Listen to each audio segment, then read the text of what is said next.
So here's the brutal truth. About 80% of portfolio projects I see actually hurt your chances of getting hired. And it's not because you're bad at SQL or Tableau, it's actually just because these projects make you look more like a student than a data analyst. Over the past few years, I have seen hundreds of portfolio projects, and I've mentored countless students to getting their first jobs in data at companies like Uber, Grubhub, and Pandora, and I've seen exactly what separates good from great. Now, there are usually 5 fatal mistakes that I see most portfolios commit.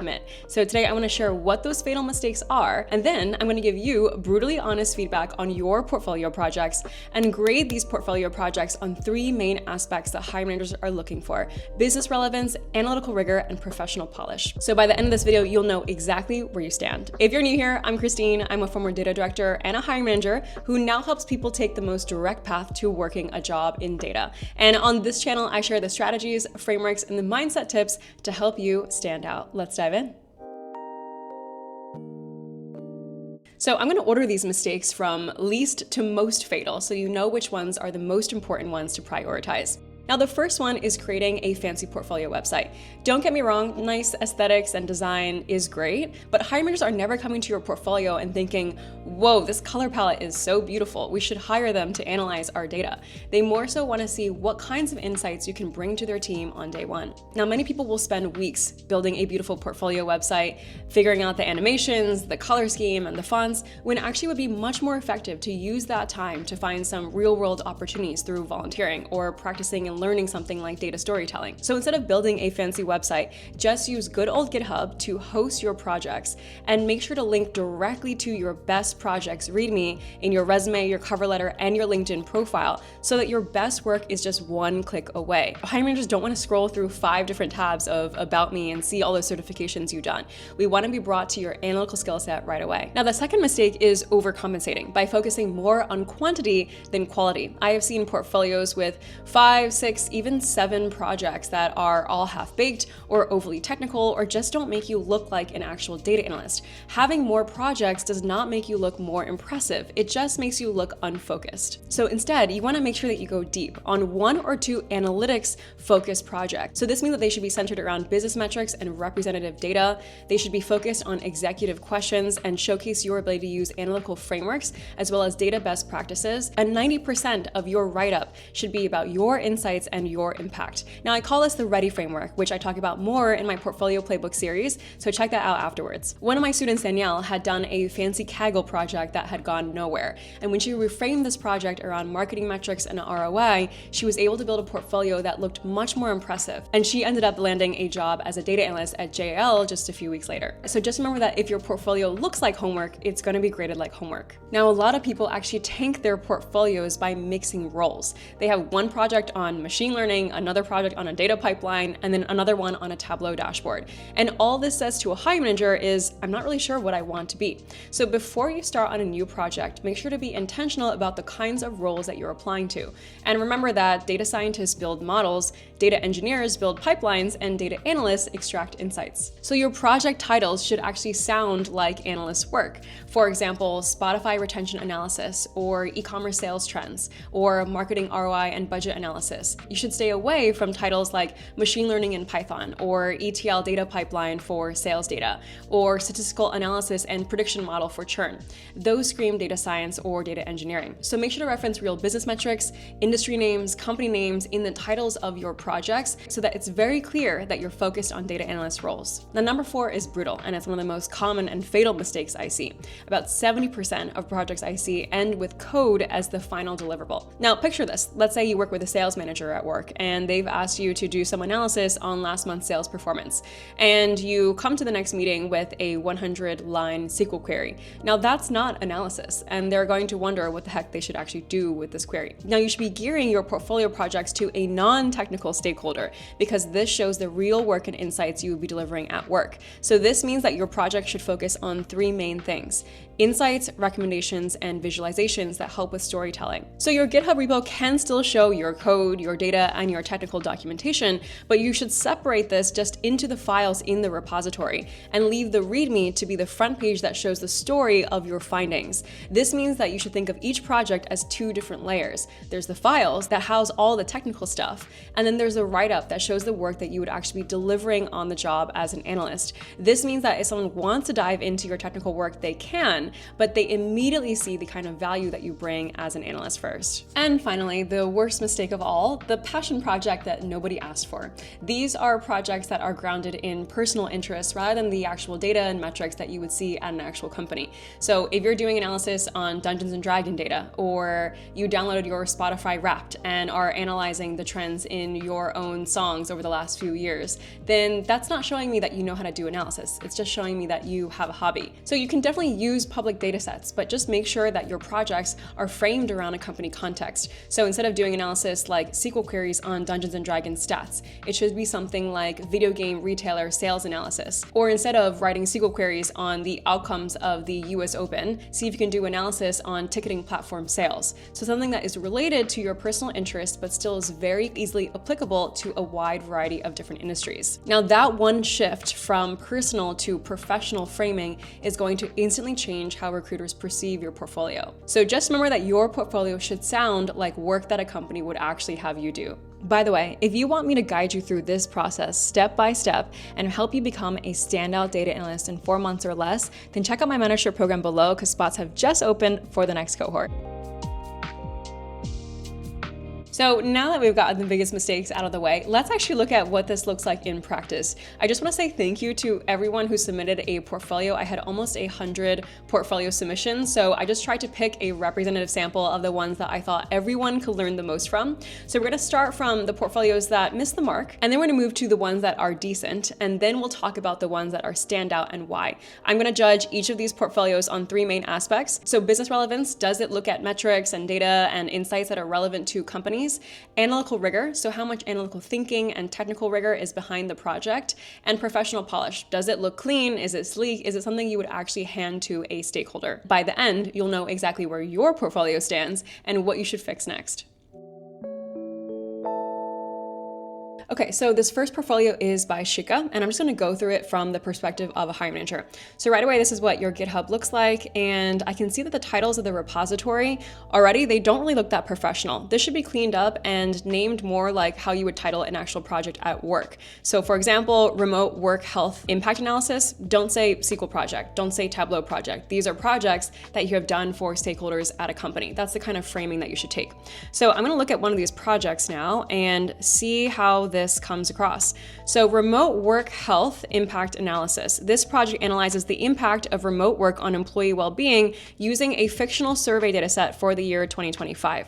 So right away, saying something like fictional data already poses your project as something that you did for like school. You should frame it more as a data analyst who's working at a sample company. So for example, in this project, we analyze remote work impact on employee well-being for blank. Name the actual company. Just come up with a company name, and you can say throughout your analysis that this is a sample company.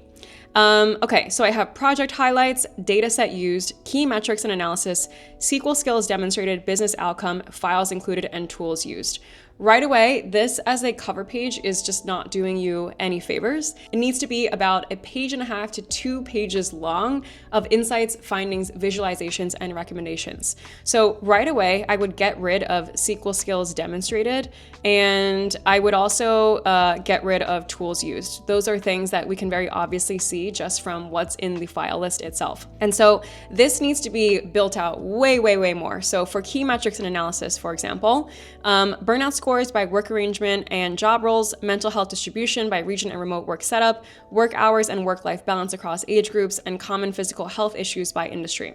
The way that this is listed, I just don't really know what this analysis is actually about. There needs to be context about this project. So why were you looking at these metrics? What do these metrics mean, and who do they actually matter for? What stakeholders are interested? What kinds of business questions were you actually answering? Then the business outcome is actionable insights to recommend improvements for employee well-being, including mental health support programs, flexible work policies, and targeted interventions. Now, as an outcome, this would actually be a very impressive and very relevant Outcome. The thing is, the outcome itself is nowhere on this page. And as a hiring manager, I'm not going to really spend that much time poking through your different files to find what I need. I do see that there is a presentation in a PDF, so I'm going to go there and see what this looks like. SQL project, remote work health impact analysis. So again, just take out terminology having to do with technical tools so that people don't see it just as a technical project.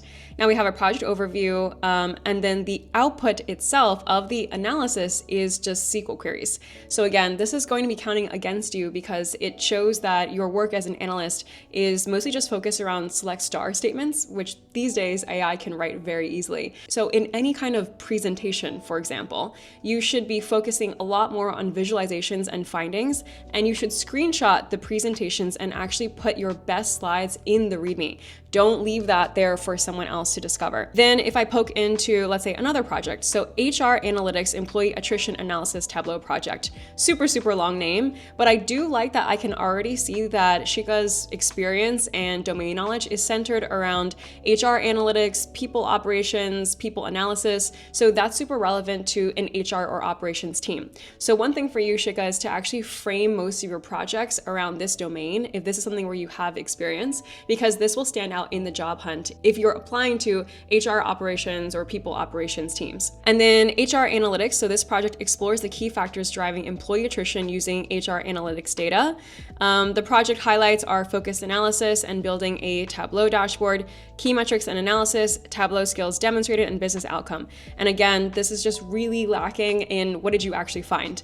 I need to see about a page and a half of your high-level insights that you would deliver to an exec stakeholder, and then some deep dive insights about the different dimensions you explored, the things that you discovered about the HR data set, and all of the findings that you have in this dashboard should actually be listed below or above so that I can see that as an analyst, if you were to build this dashboard, what insights would you actually get? Now, the dashboard itself looks fine. To be honest, there's a lot going on, and I think that actually has more to do with the coloring than the actual structure.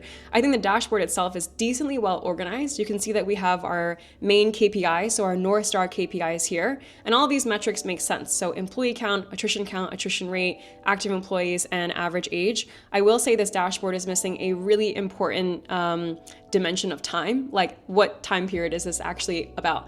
But there's a lot of colors going on. So number one, we almost never use gradients at work, the way that there's a gradient background. I would remove that. And we also very seldomly use pie charts as well.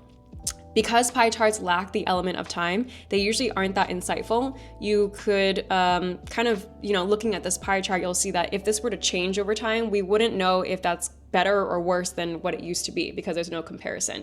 So just be mindful of not using pie charts in your dashboards. So generally, in terms of analytical rigor and professional polish, I would rate this at a 1 out of 5 just because it's missing some of those key elements. In terms of business relevance, it is actually quite relevant because things like attrition rates, retention rates, and employee counts are relevant to every single company. So I would rate the business relevance a 3 out of 5. Okay, this next portfolio is by Hamza, and this is what his website looks like. First off, it looks very clean and very professional, and I like that it lists the skills and then it just goes right to the featured projects. Know that there's not a lot of jargon about the about me or featuring a resume or showing all your certifications, and you can see that his projects, there's just 2 of them. So it really narrows in my focus on these 2 projects as being the place that I should spend most of my time.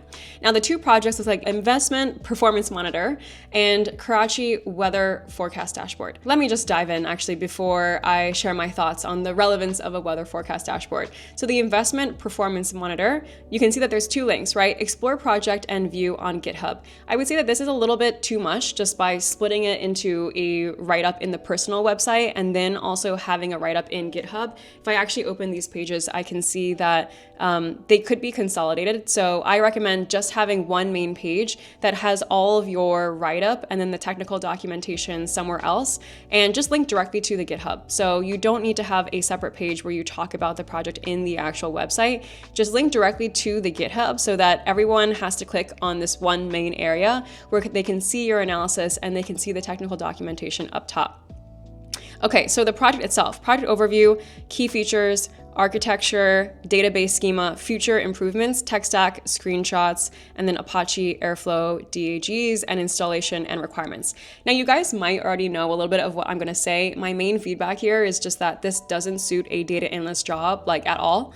The dashboard itself, just building a dashboard, is of course related to an analyst job. But if I was looking as a data analyst hiring manager and I saw this as being your project, I would actually kind of rule you out of the pile, because this shows that you are not aligned to analyst roles, and that you're probably better suited to something that's a little bit more on the engineering and ETL side. Then when I go to the other write-up on the actual website, there's key achievements, technologies used, challenges solved, and results. So there's basically 0% about insights, analysis, findings, recommendations, or visualizations. So in terms of business relevance, I would put this at a 1 out of 5, just because it doesn't have any business metrics or data sets used that actually show the kinds of analysis you would do at a company. Professional polish, I would say this is a 3 out of 5, just because the website itself looks really nice. It's just that the write-ups themselves don't look like something you would hand to a stakeholder. And in terms of analytical rigor, I would put this at a 1 out of 5 as well,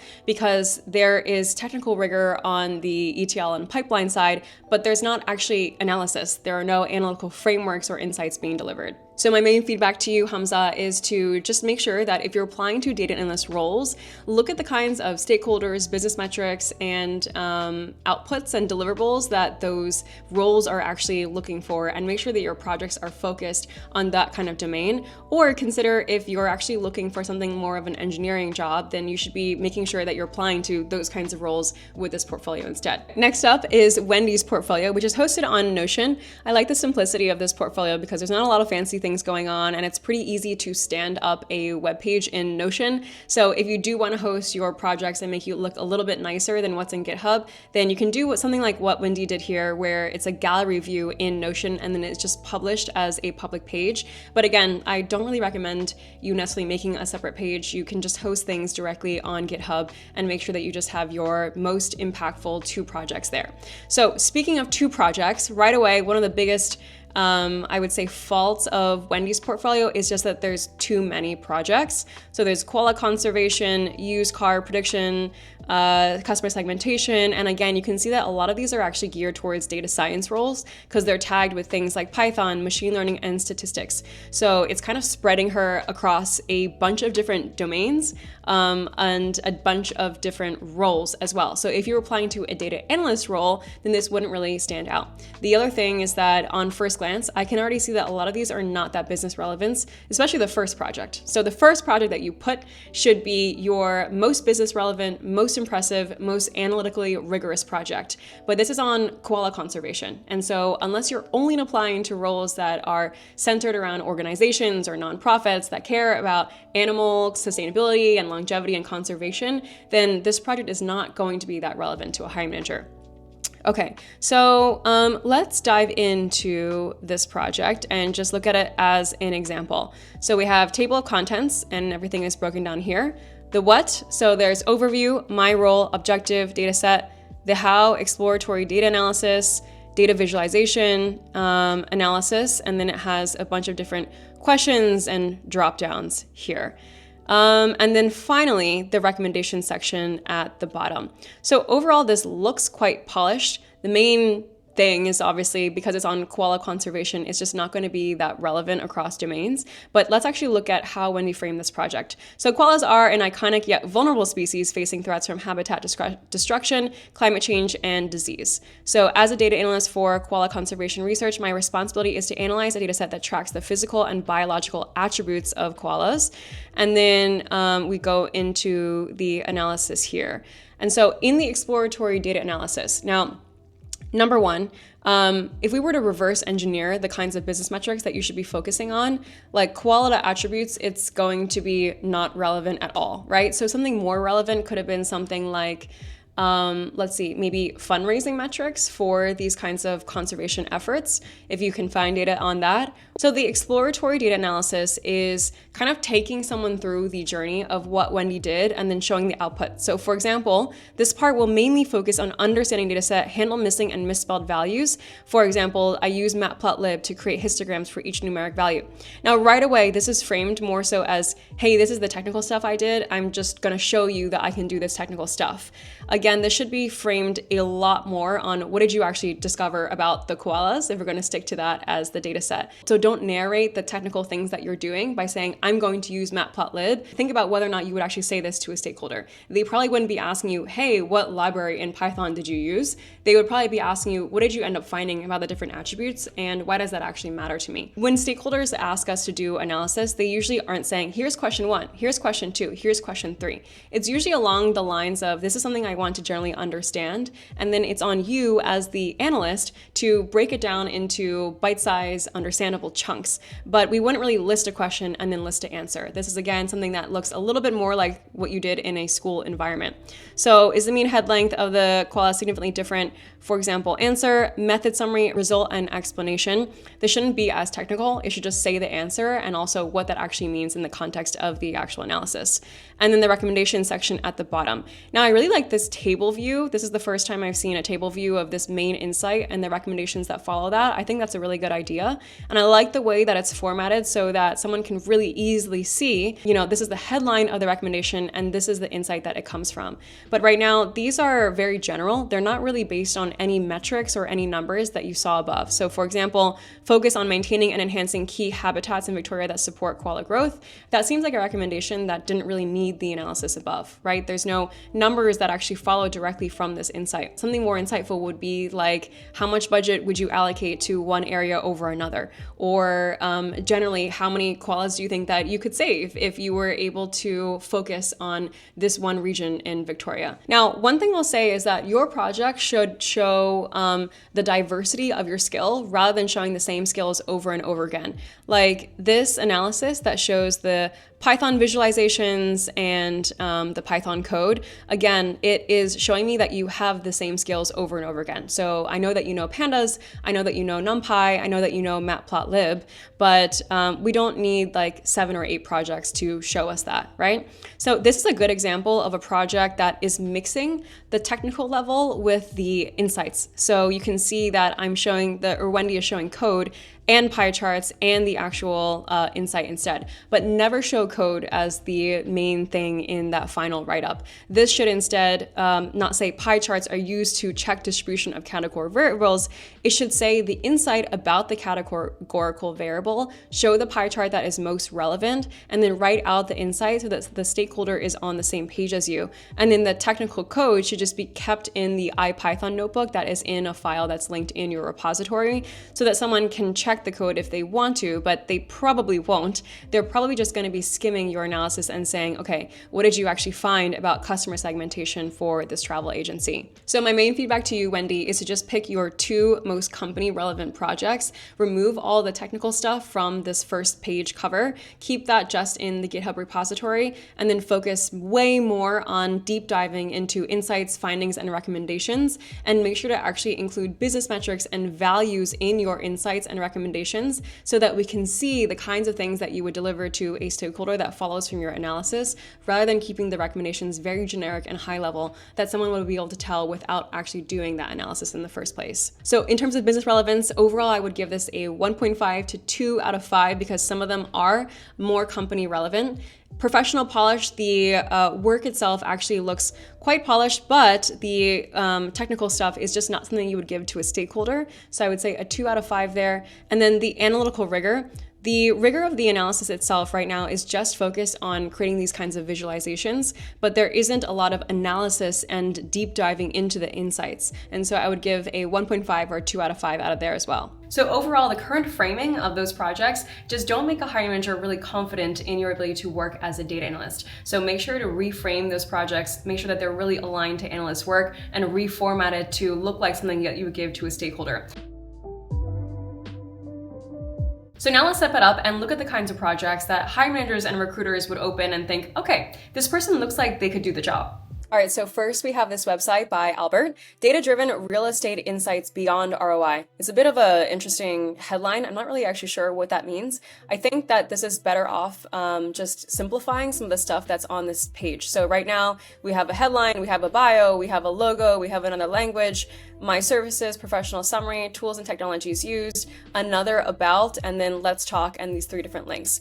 It's not really a big deal because, again, someone's going to be more so just interested in your actual insights than what this looks like. But I think this can be simplified a little bit more. The main goal should be that someone wants to look at your projects. So Albert, maybe try, moving your photo up here and then just having this be your main bio instead of having 2 separate sections, and then linking your projects with like quick access links directly on the homepage, and then putting my services and tools and technology used at the bottom, because someone would probably get to this from your LinkedIn or your resume, so they would kind of already see it. We don't need to repeat it on the front page. So looking up here, I like that it's actually organized by domain knowledge. Real estate, food tech, fintech. This actually makes Albert look like someone who has a little bit more experience than someone who's just starting out. And so if I go to the real estate page, I can see there's about 4 projects. Again, I think it's better here to just have 2, at most 3 main projects that you just show on your homepage rather than having like 4 projects per domain. And then I think these 2 are still works in progress. So that's fine. Maybe if in this situation, these pages aren't ready, you can just consolidate this to picking your 2 best projects and putting that on the main homepage. Okay, so let's see. Predictive modeling, skills and tools used, Ridge, lasso regression, Jupyter, Python model deployment, and then cohort and retention study, cohort analysis, data cleaning, retention curves, coastal impact regression models, and then plot generation and Python and Jupyter. So just on a quick skim, again, this is more geared towards data science roles. And so just make sure that the jobs that you're applying to, which actually seem more like data science positions in real estate or brokerage agencies or like that kind of industry in general, those roles will be aligned. But if you're just going for an analyst role at a finance company, for example, then it won't actually help you in this case to show these kinds of projects that are a different domain and using different kinds of technical tools. So let's go to Airbnb evolution in Barcelona, because this is looking at cohort analysis, which is actually something that's relevant to data analysts. So in an era shaped by economic crisis and outraging increase in demand, COVID pandemic, and increasing housing regulation, this project examines how Airbnb listings and host behaviors shifted in Barcelona. We focus on retention analysis, room type performance, and cohort-based LTV estimation. So very good. We already have some business metrics here, right? Retention, performance, and LTV estimations. So this shows me that Albert has some experience in this domain. Let's go to learn more and see what the actual project looks like. Okay, so here's the full code on GitHub, dataset overview and project goals, what we dive into immediately. Now, again, same feedback here. I think that everything should just be hosted directly as a README on GitHub so that people aren't splitting their attention and trying to read everything here and then also trying to go to your GitHub to see the code. Remember that your job is to make it as easy as possible for someone to see your skills as an analyst. I think I keep repeating myself, so I'm gonna stop hammering that home. Okay. So dataset overview and project goal. For this analysis, 3 datasets were combined, and we have a consolidated dataset of this many rows and columns. So this being the intro to your project, again, I don't really care how big the dataset is. This should be framed around the stakeholder questions and insights. So something like this, the main goal of this project is to perform a host cohort analysis to understand retention, acquisition, and churn. Awesome. This stuff is not relevant. I think you can give like a high-level overview, like a 1-sentence thing of what the dataset contains, where the dataset is from, and then just go right into the context as if you're talking to a, let's see, who would this be? This is an Airbnb host. So let's say someone who works at Airbnb who is focused on the hosting experience. Just go right into what you would actually present to them. Key variable summary. So we have a dictionary for what all the different categories and columns mean. Again, this is not really relevant, so I would remove all of this stuff. This could go directly in the Excel workbook where you have the actual data set, and it could be labeled as data dictionary, but no one is really going to poke into this or care about the specific columns. They just want to see what you discovered. So visuals and insights. This is where I want to see deep dive insights that show what you discovered about the different host trends, their retention, and their acquisition. So we have a bar graph, and we're talking about the trends there. Another bar graph, some more trends, and then another bar graph that is showing the distribution. and a lot of bar graphs. Okay, so the first thing that I want to see, and that makes a portfolio really stand out, is if you can actually employ storytelling and diverse visualizations that build a narrative around what you discovered. When I see bar graph, bar graph, bar graph, bar graph, because there are so many people who know how to generate bar graphs and just say what's happening in the bar graph, this doesn't really help you stand out. This looks a little bit more like what you should have left in the workbook rather than, hey, this is something interesting that I discovered and I want to share with you. So in terms of this, let's say, visuals and insights, Albert, I would say try to think about what are the 2 to 3 main dimensions that you want to look at this analysis by, and frame your entire analysis around those different dimensions. So let me see if I can quickly kind of garner what that would be. So for example, one dimension would be room type. Another dimension might be time, so seasonality. And then maybe another dimension is like reviews. I don't know if you have like the reviews of the actual hosts. And so instead of just looking at it very piecemeal by saying, here's a random bar graph, and here's another random bar graph, and here's another random bar graph, the project should be framed around, we analyzed and understood trends in these three main dimensions. And based on these 3 main dimensions, this is what we observed about seasonality, about host reviews, and about room type. And this is what we would recommend to those hosts or whoever the right stakeholder is based on these findings. But what it is doing well is there is storytelling in the actual insights. So for example, following this peak, there was a fluctuating but generally high number of new listings receiving their first review. From this time, there's a sharp decline in listings with first reviews, which aligns with the onset of the COVID pandemic. And the extremely low number of listings suggests a continued or intensified impact of factors such as regulations or market saturation, further impacting the growth of new Airbnb properties in Barcelona. This is really good storytelling. Like, what I love about this is we have time frames, so we can anchor ourselves in when this trend was actually happening. And then we have values from 59,000 in 2019 to 24K in 2020. Generally, when it comes to high-level insights, you can actually abbreviate this. So you can say 59K in 2019 to 25K in 2020, just so that, we can have the right level of detail at this high-level summary. So the storytelling and the narrative is coming through in the actual text, but it's not really coming through in the visualizations. So instead of saying something like distribution of listings by year of first review, which doesn't mean that much to me, I would like to see the main headline, right? So let's say year of first review peaked in 2014 and since then has been in a 20% decline, mostly driven by blank. And actually feature that headline and just do some formatting so that it doesn't look like it was something that was generated directly from a Python library. For example, things like removing the grid lines, abbreviating the numbers, so 78K, 106K, 81K. We don't really care about what the ones and the tens were when we're looking at this kind of analysis. Could you show something like a line graph on top of a bar graph to show how the average reviews change while the year of first review is a bar graph in the background to tell more of an interesting story?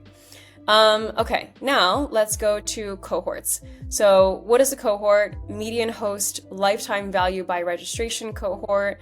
And then this looks like it's broken, so just make sure to check that out. And then we're looking at cohort analysis. So cohort analysis is it's a little bit more of an advanced topic, I would say. It's something that maybe you would do at least a year or 2 years on the actual job. So this is a great sign that Albert's portfolio actually has cohort analysis, because lots of companies do cohort analysis on their finance teams or their operations teams or their customer research teams.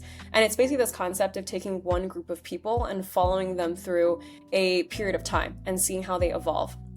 So here's some insights. Earliest cohorts show the longest median host lifespans, peaking at 14 years, and then there's a gradual decline, and then there's an accelerated decline.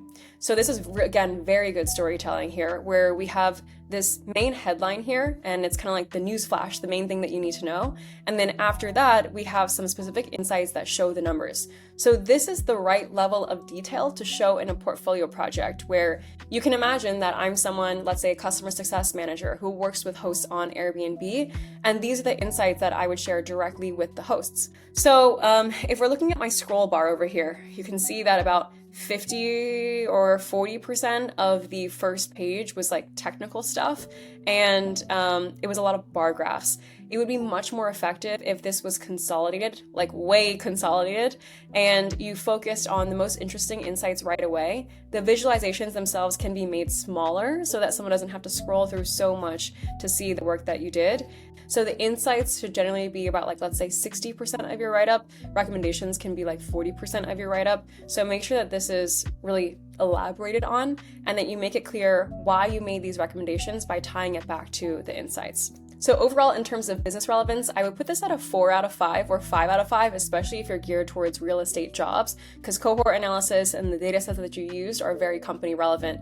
Professional polish, I would put this at a 4 out of 5, because even though the website looks clean, there's just a lot going on. Like, there's so much text, there's huge visualizations, so that can be refined a little bit more. And then in terms of analytical rigor, I would put this at a 3 out of 5 or 4 out of 5, because that cohort analysis is actually quite in depth, but I would have liked to see a little bit more of the data storytelling in the actual visualizations so that I can see the kind of work that you would give to a stakeholder on the job. So now let's look at another solid portfolio, which is by Molka, data enthusiast and aspiring data analyst with experience in Airbus as a PMO, specializing in reporting and dashboard visualization.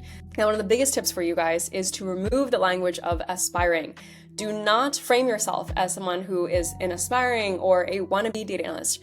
Frame yourself as a data analyst. If you have the analyst skills, you are a data analyst who has a specialization in any of these kinds of things, right? So say your domain knowledge, say specifically what you like to do. For example, in Molka's case, she said reporting and dashboard visualization.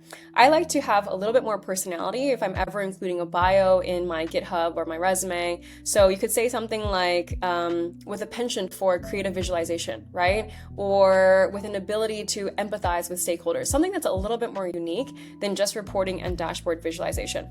Okay, so let's look at the way that Molka presented her projects. I like that this is all in GitHub already, and you can see that it's very straightforward. So we have this main cover page that gives an overview of these projects. So CitySpot is a project, a lecture store is a project, Netflix, a list, and then it shows skills, tools and technologies, education, and certifications at the bottom. So I really like this way that this looks. It's very practical and it's very easy to stay organized and see what the overall goals were of each project. So nice job there. Now, in terms of tools and skills used, I think that this could just be summarized. You don't need to say like exactly what you were doing in every single tool.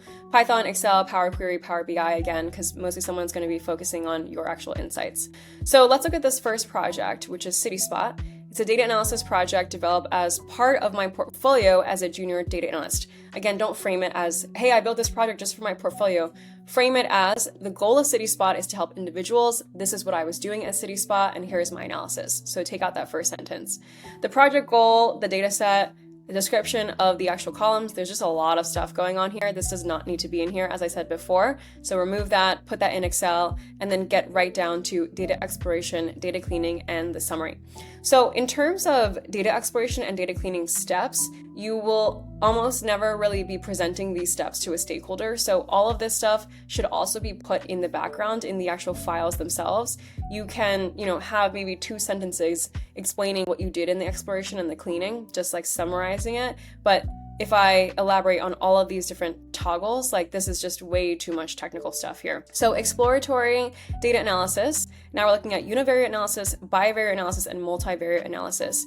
Now notice how this is all framed around the technical thing that was done instead of what you actually found. So I would have loved if this was headlines, right? So what did you actually discover? What is the cost of living index? And what did you find about the segments or the freedom score, for example? Like that headline should be this newsflash. It should not be, I did a univariate analysis. And then for each of these different sections, there's a lot of stuff going on where the visualization there and then the insight is there as well. But there's just so much in terms of the quantity of what to get through that someone could very easily get like overwhelmed by how much information is in here. So focus a little bit more on what are the main insights that you discovered, the dimensions that you would slice by, and what are those insights.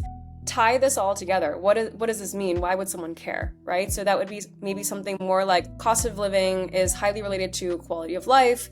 Organizations focus on increasing quality of life, should focus on these three main aspects, right? It should not just be stating like one thing that you're seeing in the visualization as a bullet. And then we have a dashboard here. The dashboard looks fine, I think. It looks quite simple and straightforward. I like that the main filters are up here as we usually do at work. I just think that there's not a lot of insights going on here, right? The map, usually we don't use maps at work just because they're not something that change over time. We can't see a trend or like business metrics that actually move with the map. So maybe consider instead showing something like some graphs that show how these things have changed over time. And then carry all of that through to your other projects as well. So maybe just pick 2 or 3 projects that you want to revamp and keep on the last page, on this main page, to show to a hiring manager. So in terms of Mokul's portfolio, I would say business relevance is like a 2.5 to 3 out of 5, just because it is framed around companies that, you know, are pretty representative of the kinds of companies that we work with. It's just that it doesn't really look into business metrics that a company would really use. So I would say a 3 out of 5 there. Professional polish, I would say a 4 out of 5. This front page looks very clean, and the readmes are also very clean as well. They just need to be consolidated to get to the so what faster.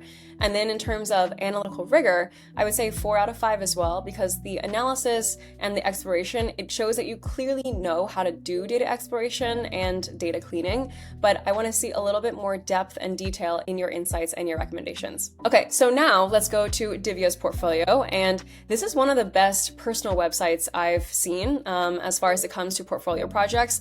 I love how sleek it is and how straightforward it is without actually making someone click through a bajillion different links to get to different sections. You can just see the about me, the project, certifications, resume, core skills, and education. So kudos to you, Divya, because this looks really, really good. Then if we go to the projects, so project case studies, I already like that there's only 4 projects in here, and you can go directly and see that the names of the projects are very analyst relevant. Churn prediction model, sustainable BI solution, computer vision robot, and D-Connect platform are a little bit less relevant, but these first 2 sound very relevant. It's just that you would want to name this something that's a little bit more unique. So many people can say they did a churn prediction model. So, is it an e-commerce churn prediction model? Or is there a sample company name that you can come up with and add that to the title as well? So let's go to see it on GitHub. And I also like that this goes directly to GitHub instead of having a separate page that you also have to click on. And we can say subscription-based service churn prediction. So you could actually title this SaaS churn prediction model, and then that would be very relevant to SaaS companies. Okay, so now we have a table of contents, objective, data source, sampling process, tools and techniques, methodology, forward selection, so testing stuff, stepwise selection, backward elimination, and final model selection, and then insights and conclusion. So again, Divya, you're actually mixing 2 different kinds of roles here because you're showing all the results from like modeling, and then you're showing the insights from the analysis itself. So make sure to be really clear with yourself about what kind of skills and roles you're applying to. If it's analyst positions, then you should not actually include any of this stuff about model selection approach, stepwise selection, or backward elimination, because this means basically gibberish to an analyst stakeholder. And so for this project, let's see what this project is about. Uses logistic regression modeling to analyze and predict customer churn for a sub-based digital service. It identifies behavioral and demographic features that influence whether a customer is likely to cancel their subscription, and supports orgs in developing targeted retention strategies. Now, this is super company relevant. Almost all companies would want to better understand why someone churns and how you can better target them to stay more on the platform. So great job there. Company relevance in general is like a 4 or 5 out of 5 already. Now, all of this stuff, so data set, sampling process, all the way down to here, basically, all the way down to insights, which is like basically the very bottom, all of that stuff should be somewhere else. You could include it in a technical documentation page, which is just like a PDF for your own reference that you include in the README. But then I'm more so interested in this insight section. Now, this insight section is just a bunch of small paragraphs that doesn't really help me see the headlines. So use bolding, use headers, use visualizations to show what that story is. So let's read this story. Early stage customers tend to be fragile. Customers with shorter account ages were more likely to churn, and it became clear that if we do not win them early, we'll probably lose them quickly. Investing in onboarding and engaging a customer in their early involvement could alter the curve. This is such a good insight, but it's buried at the bottom, and there's also no visualization or storytelling to help me understand where this is coming from, right? So there should be graphs here, and it should say what that headline is. So for example, there would be a graph. It might say early stage customers tend to be fragile.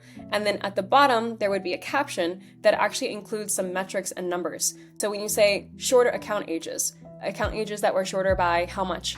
And more likely to churn. What was the churn rate of this group compared to the mid-stage customers, for example? And then let's go to the conclusion.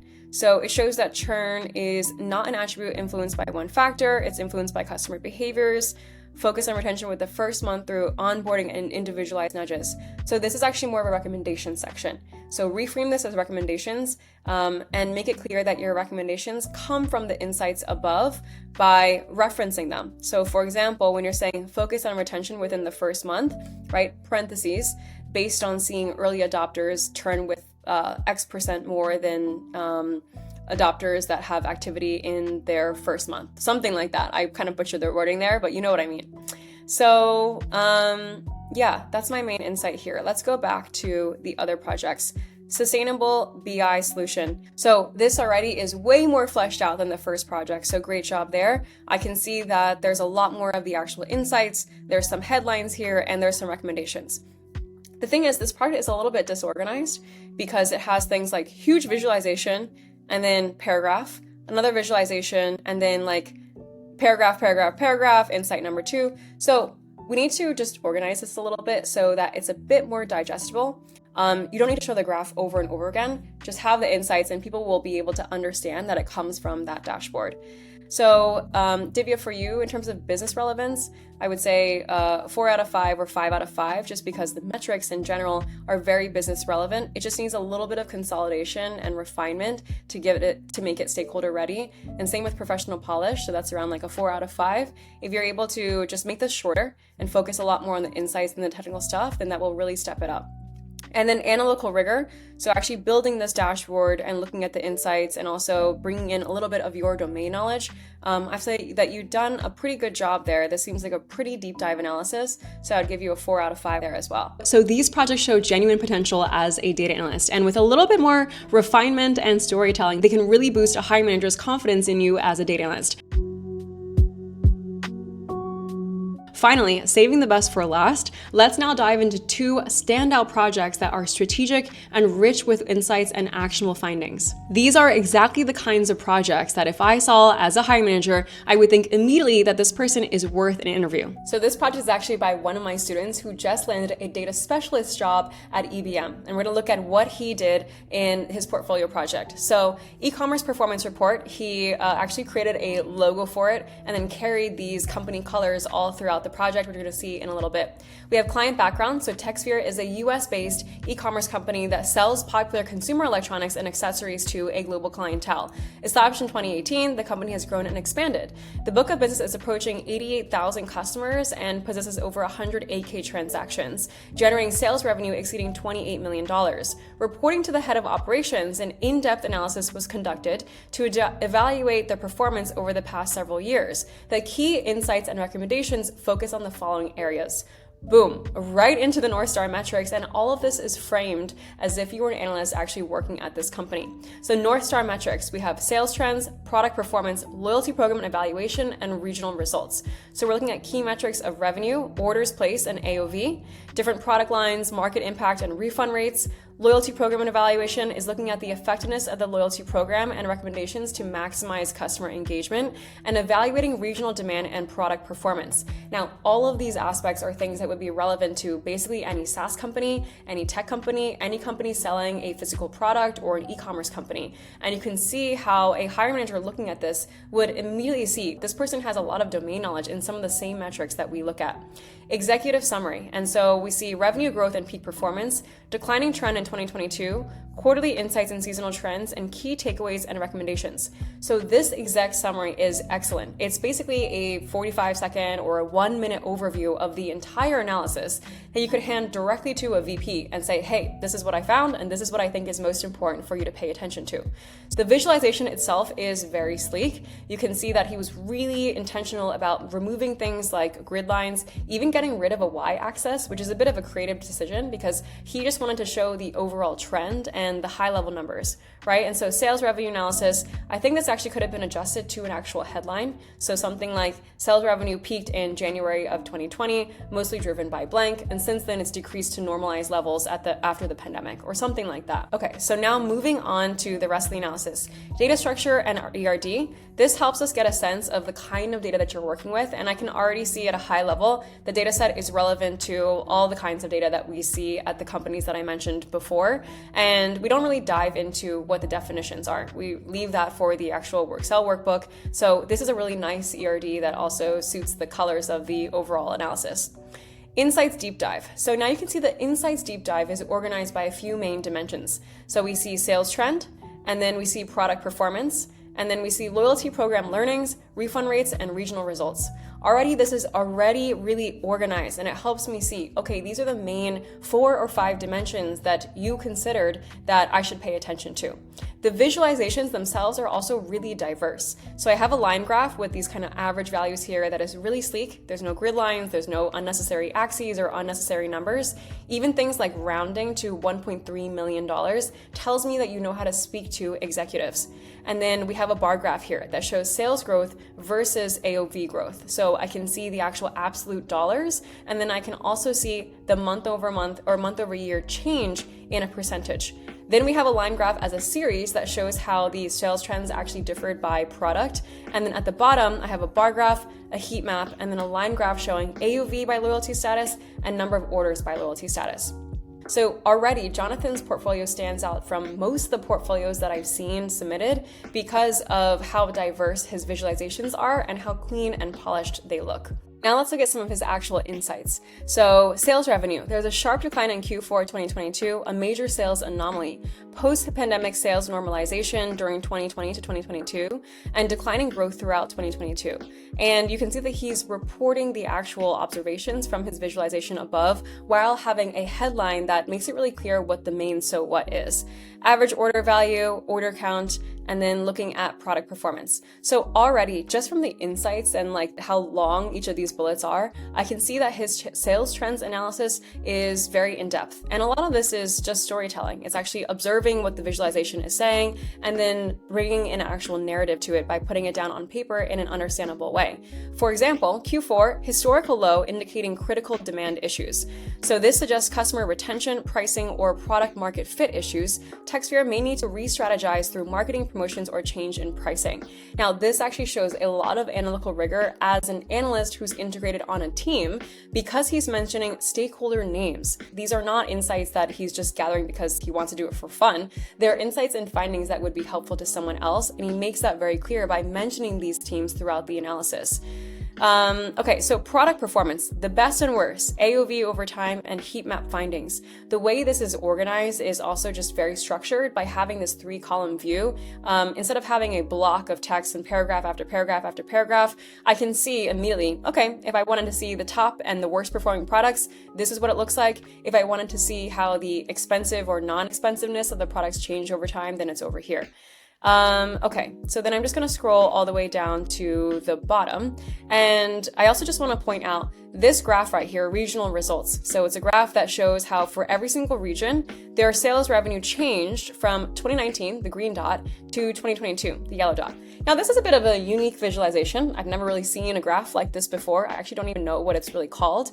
But even though it's not that commonly used, because it's so clean and polished, and because Jonathan actually used this visualization to surface some of the insights below, it gives him some bonus points. It shows his creativity as an analyst and his ability to think outside the box. And notice that any of these visualizations I could have screenshotted and put directly on a slide with a bunch of bullets and handed it directly to a non-technical stakeholder. Then the recommendations at the bottom. So we have sales, products, loyalty program, refund rates, and regions. Notice how they're all broken up by dimension. So I can say that this would go for the sales team, this would go to the product team, this would go to the marketing or the loyalty program team. An example is remedy sales lows due to seasonal fluctuations in January and February by increasing marketing campaigns during these low sales periods. The average sales growth year over year for January is negative 12%, and for February it's negative 23%. And so he's actually showing that his recommendations come directly from the insights that he discovered above by showing the values for the main findings. So overall, this project stands out because the executive summary is so clear and concise and shows that you can speak at a high level to a number of different kinds of stakeholders. The visualizations are creative, they're sleek, they are slide ready, and they have a lot of professional polish because they use the same colors as the company.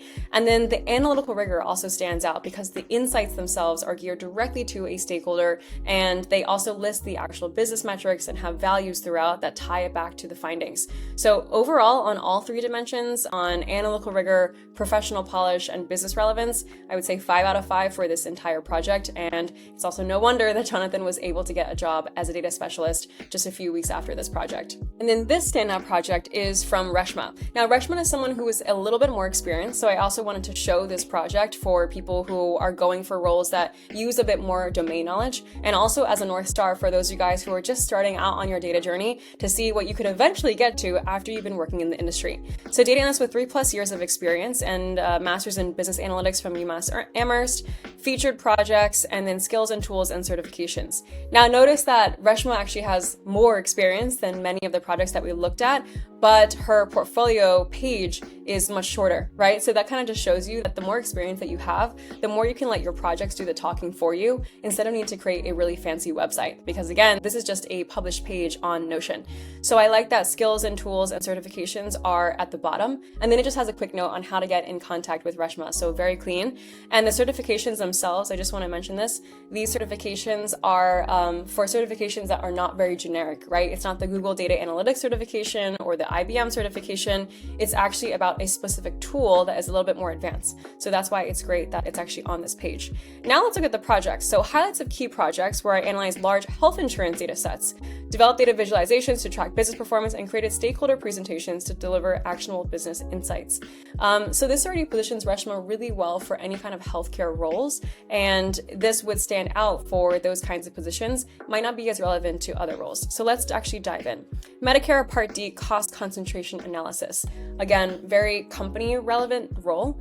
I can see that it's about cost concentration and it's about this specific kind of industry. Let's look at this analysis. We have a long table of contents, project background, insights and recommendations, and then data structure and initial checks. I'm just doing a first skim. Exec summary, the trends, and then insights deep dive, which is great. And then scrolling all the way to the bottom, we have some main KPIs and recommendations. So already this follows the flow that I recommend, which is this high-level summary and project background, and then going into deep dive insights and recommendations, right? So it follows the general analytical life cycle of what we do on the job. And again, Medicare Part D provides prescription drug coverage to promote transparency and support research. Look at this data set submitted by providers enrolled in Medicare Part D. 1 million prescription records. So this is already a very large, rigorous data set that is really relevant to any kind of healthcare organization.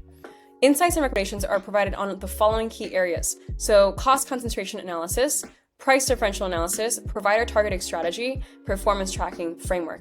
I don't actually know what this specific terminology means, but just the fact that Reshma picked these 4 main areas and very clearly stated it, and then already has some quantified metrics just from the get-go, this positions her as an analyst with experience and expertise in this field. So that's very, very good. SQL queries used to inspect and clean the data, targeted SQL queries. So she's just kind of separating out the technical stuff. Notice that none of this is about data cleaning. None of it is about what we did in SQL or Python. It's just saying, hey, if you want to look at the technical stuff, it's here, but let's just get right into the actual analysis. Small note, I think that this can just be a little bit smaller. It's just quite large. So we can just make that a bit smaller and then get right into the exec summary. So overview of findings. Medicare Part D is dangerously concentrated with just 10 drugs consuming over 30% of all costs. Most critically, this presents a quantifiable $543 million in annual savings opportunity through targeted step therapy. So one thing that I would say is it would be nice to have this broken up by a visualization. So if we can just have a graph here that shows the distribution of 10 drugs consuming over 30% of all costs. I think that comes a little bit lower, so it's here. But I think that should be in the exec summary to support that first statement. Okay, so in the insights deep dive, I like how this is organized where we have these main headlines. Blood thinners are dominating the market. the diabetes drug revolution and patent cliff opportunities. So these is the main kind of headline. Okay, this is what we're talking about here. And then the insight below. Now the visualizations themselves, I think, could just be a little bit more rigorous and more analytical. So having bar graphs, again, it's very, very simple. Can we show the distribution of drugs over time? Or can we show the distribution of drugs split by another dimension? Because this visualization doesn't really do that much storytelling. It's just kind of telling us, okay, this top 10 drugs drive the 30%. But it would be more insightful to be able to see this over time, or to diversify some of the visualizations instead of showing bar graph over bar graph over bar graph. Okay, now let's go down to the savings calculation discovery. So this is also broken out by a number of structured categories, right? Conservative methodology validation, sensitivity analysis robustness, specific drug target quantification. So this shows Reshma's domain knowledge in like the way that you would actually calculate these savings. I'm going to go down to the bottom because I think this is a little bit more relevant to everyone else, but I think it's a really good example of the organization where we have this main headline, then we have a main bullet that separates out the main story, and then we have this kind of like supplemental information. Okay, so at the bottom, the recommendations: target high volume and moderate cost drugs, focus on patent expired biologics, target prescriber driven cost patterns, and address the 30% cost concentration. I love that the recommendations are just so clear to see, again, with the actual structure of how Reshma formatted her final write-up. And then she has a note on how to actually calculate the KPIs and assumptions and caveats. So overall, in terms of business relevance for the healthcare industry, this is obviously a 5 out of 5. And in terms of professional polish, I would basically say this is a 4.5 out of 5. The last kind of final thing is to make the visualizations a little bit more diverse and interesting and creative. And then lastly, in terms of analytical rigor, this is also a 5 out of 5, just because of the depth of knowledge that it shows in calculating those savings and explaining her thought process along the way. So awesome job, Reshma. The other thing that Reshma does that I thought was interesting was actually have a loom presenting the insights. Now, I love this, and Reshma, I think you have a really good handle on communication and presenting in general. So I would actually put this directly into that first project, since it seems like they're related, if not the same project, so that someone can get to it immediately. And then you just have these two main projects that are really, that have a bit of a wow factor to them. And so put the loom like somewhere at the top where it just says walkthrough of presentation with analysis below. And then having this loom is an amazing way for a hiring manager or a recruiter to see how you would explain your insights on the actual job. So I love that idea, and I think more of you guys could also adopt the same idea in your own portfolios. So remember that ultimately, a standout portfolio project looks like something that you could hand directly to a non-technical stakeholder right now as is. And if you want some more insight on how to do this, then check out my portfolio playbook here and sign up for my newsletter below for more insights and examples of how my students have used their portfolios to stand out in the job hunt. That's it for this video. I hope it was helpful, even if it was a long one. And thank you guys again for everyone who submitted your projects, and I will see you guys in the next video.